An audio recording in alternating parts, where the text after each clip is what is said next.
How is playing a deck and losing 12 games in a row? How is that fun? How can that be fun? Sevish would not quit Hearthstone if that would be fun.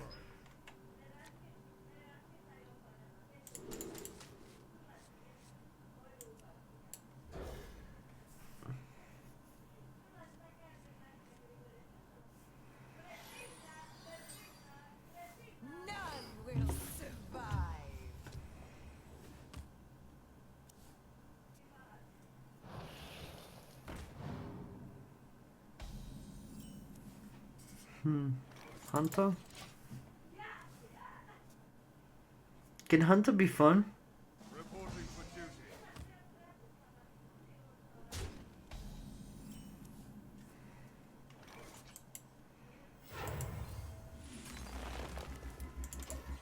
Maybe Strives is the answer to the every question.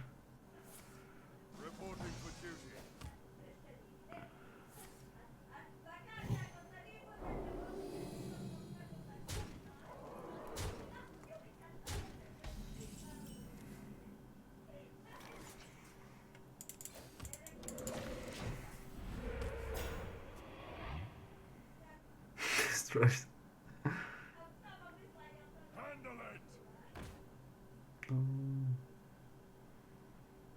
I go for the tempo, that's why I did it. I take a lot of face damage here, but I go Lightning Storm into Serenite.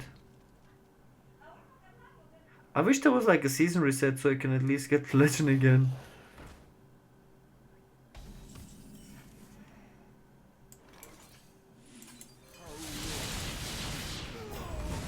That was the idea, Chad. Okay, let me check out hsreplay.net. My trusted website.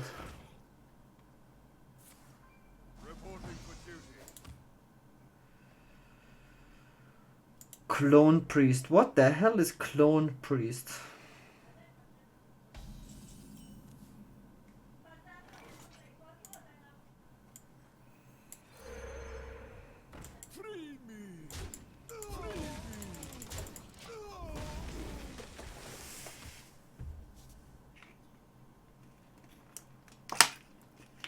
Best deck on Legend rank is even Shaman.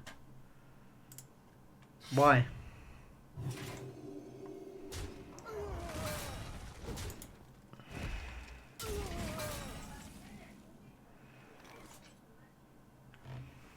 Why is le deck le best deck?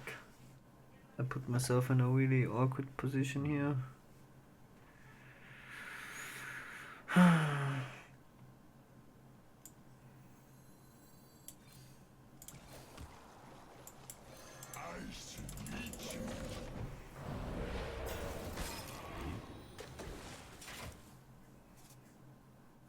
Does Combo Priest beat any of these decks? What does Combo Priest beat? Okay, what's the meta? Popularity, let's go. On Legend, we have Maligus Druid, Resident Sleeper, Death Rattler Hunter, Resident Sleeper. It always shows Otrok, Odd Paladin, and Zoo as like the most popular decks. I don't face those decks. This is fake news.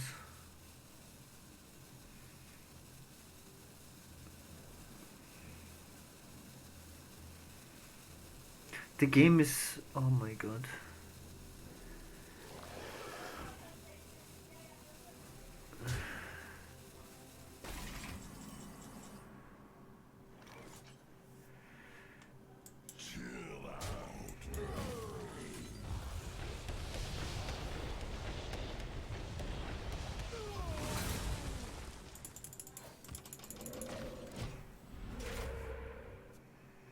Death Rattle Hunter, Maligus Druid, Shudderwock Shaman, Odd Warrior.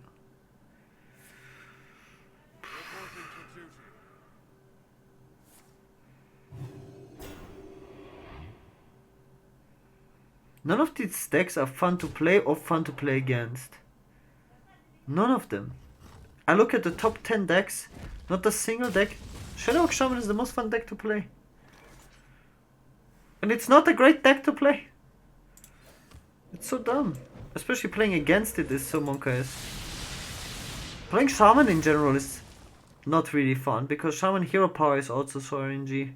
Like here, for example, I don't get spell power, half the board will survive. I get spell power, I top deck Lightning Storm, I clear the board. Wow, I'm such a good player. I'm sorry for being so sarcastic and so negative. But I didn't clear this board because of my superior ultra mega hyper skill. I wish it was because of my superior super mega hyper skill. Play Tinder. It's actually banned from Twitch. How do I debate people to watch my stream and to subscribe with 200 subscribers? We need one of those rich Arabian princesses. Yeah, princess. We need a rich Arabian princess. She's like, wow, this Gaara guy. Hope we get married one day. I will donate him $5 billion and 5,000 subs. Just in hopes that we get married one day. Is this too optimistic to hope for something like that? Or is this in the realms of possibilities?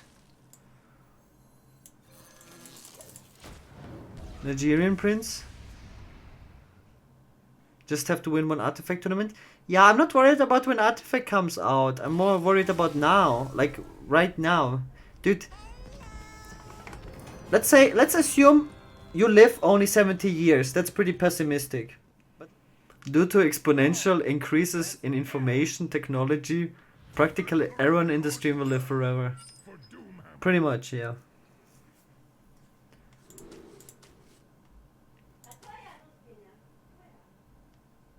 And look for card draw, I guess.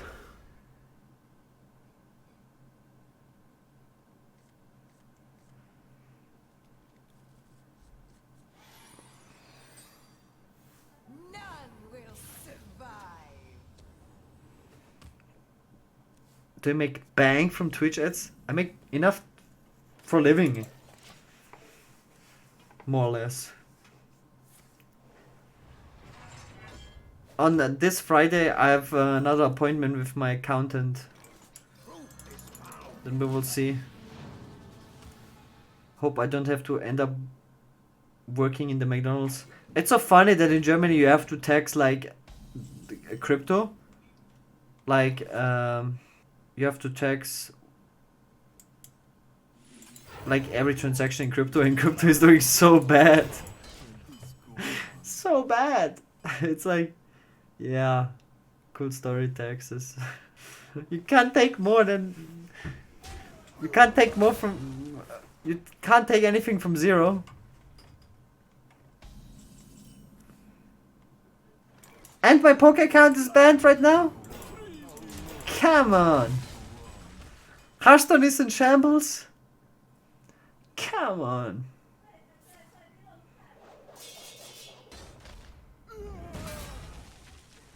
My parents rich? I don't have parents, pretty much. I'm alone on this planet.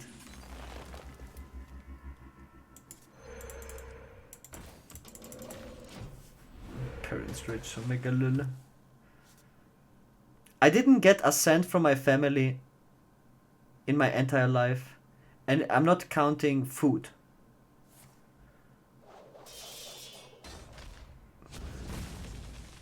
Maybe I got like 10... Like, they were not even euros back then. It was before Euro times. Because maybe I got some mark when I was like a child, like 10 mark or something. But I even had to work for that, so... no. I only give to my family from that little money I have. I never received anything from my family ever, in my entire life, ever. My first PC I bought myself, which was a very crappy one, by the way. Very garbagey one. This is why I should write a book eventually.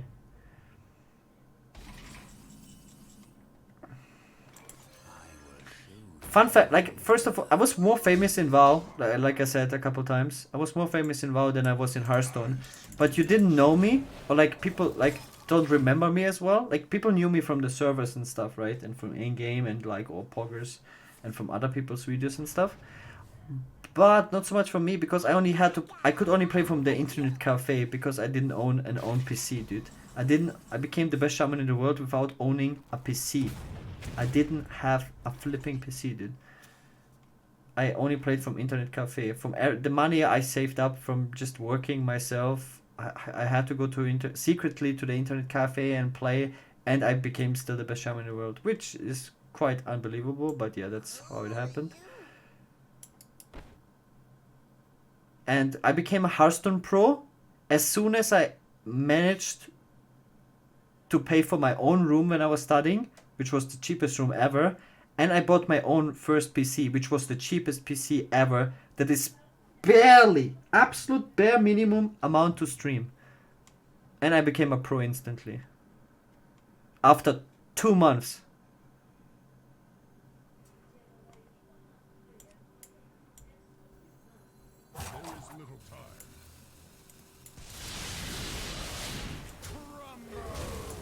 I basically achieved everything I wanted to achieve in 3 months, and then I lost all motivation. Feels bad, man.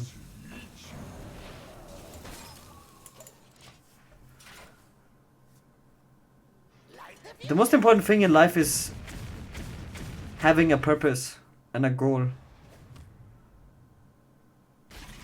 Once you like that, you kind of just wake up and do nothing.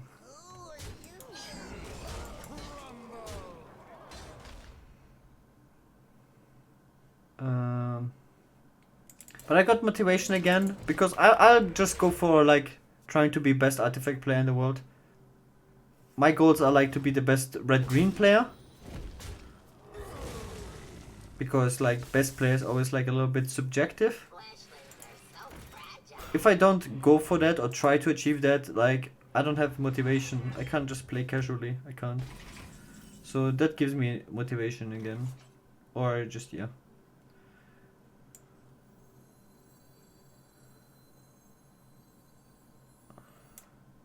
He could have MC tags.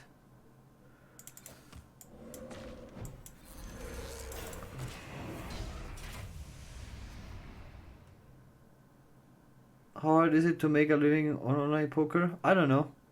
I didn't have to do it. It's pretty hard. It's not hard, it's boring. I think hard is the wrong word. It's very boring. Once you know what you have to do, it's so boring.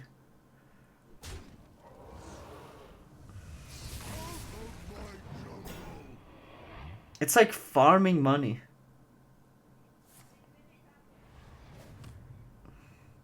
Like you farm money 14 hours a day and you don't spend anything. For years. Then you're rich. Well, that sounds like, wow, that's great. But damn, you need like so much self-discipline for that.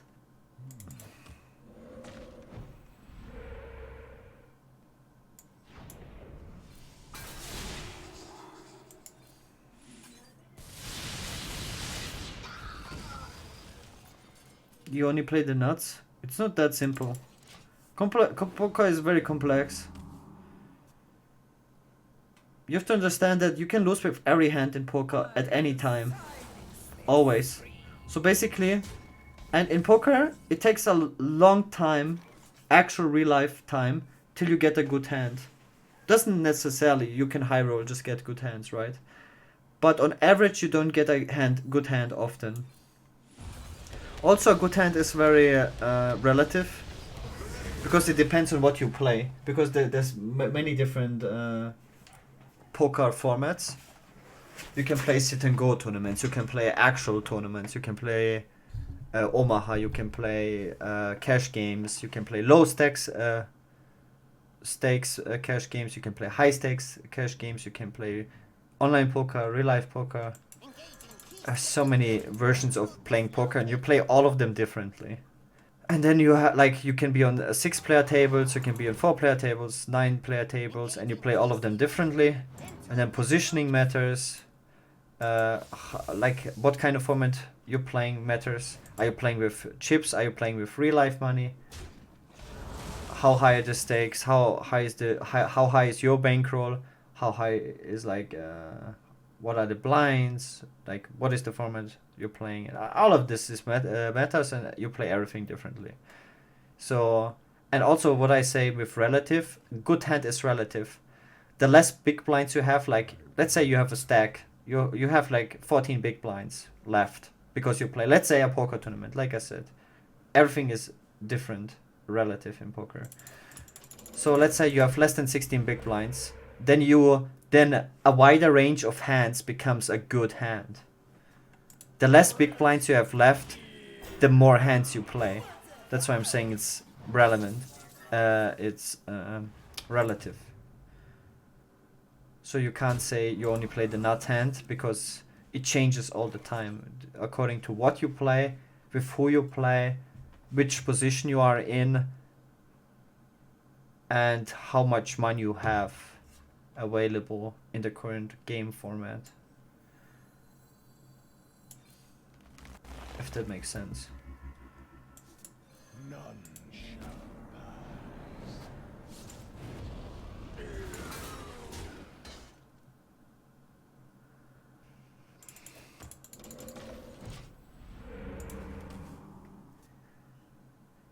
But yeah, even like with aces, I played actually a $1 million tournament last weekend before I got banned. It's $200 buy-in. I lost with ace, queen, suited. I went all in a position, like it was like a position with 3 players raising and whatnot. And there were like 2 players that had no clue. And one guy went all in with 8-9 offsuit. 8-9 offsuit. He called me all in against my ace queen. I'm like 72% favorite or so, and I lost the all in and I dropped out of the tournament. But that's like, it happens. But like in poker, you can't never tilt, and you always go for percentages. Like you don't care about results, and you don't care about winning or losing. But once you know all you have to do, it becomes quite boring. So if I play poker, I want to play poker in a fun way. Like, I don't want to grind like cash games or something like that. I want to play games. So if I would play poker, I would only play tournaments, I think. Because that's fun. Because in a tournament, you can win the tournament. Any tournament. You can join a tournament and win the tournament. Then it's like more than just poker for me. Like in cash games, you can't really win. You win if you make money, right? But that's like, you could lose money in one day.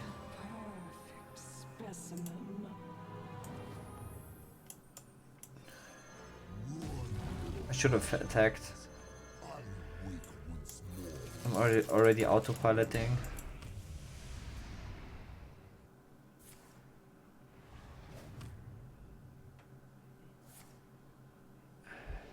You have to learn it, Kilganon. Before I played my first game of poker, I read about poker and studied poker for 6 months. I didn't play a single game of poker before I learned about it for 6 months. This is like true story.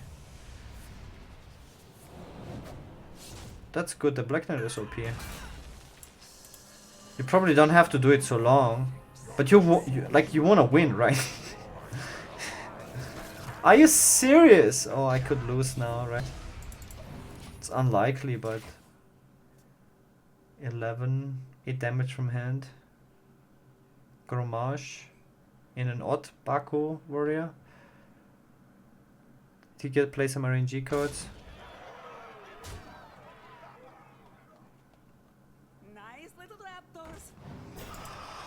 Go for brawl.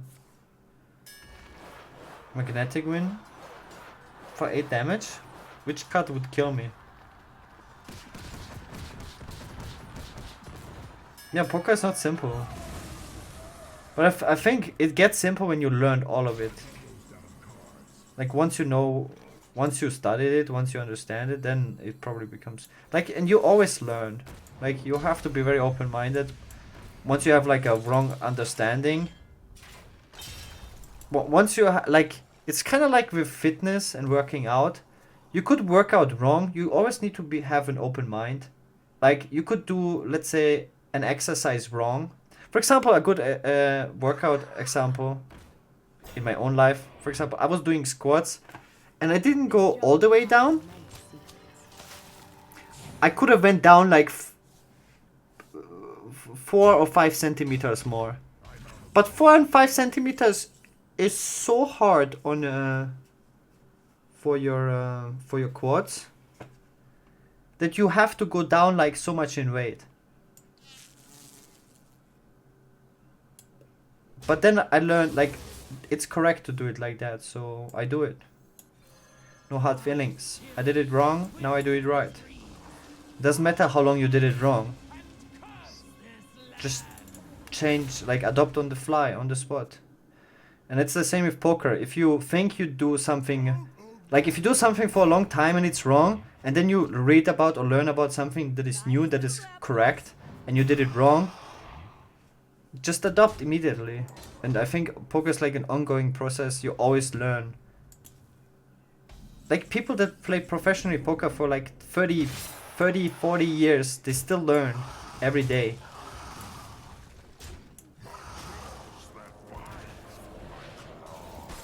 Should always be eager to learn and improve.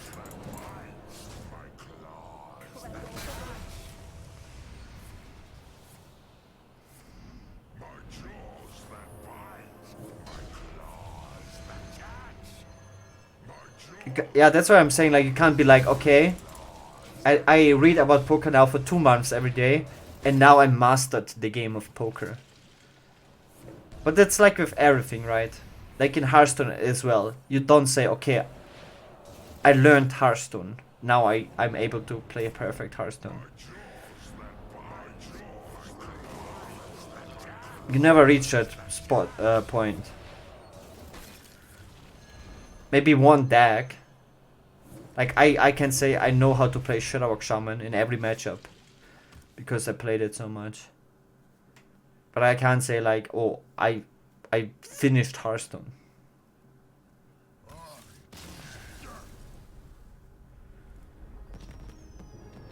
Is Gorgon? It's a necessary card for the deck.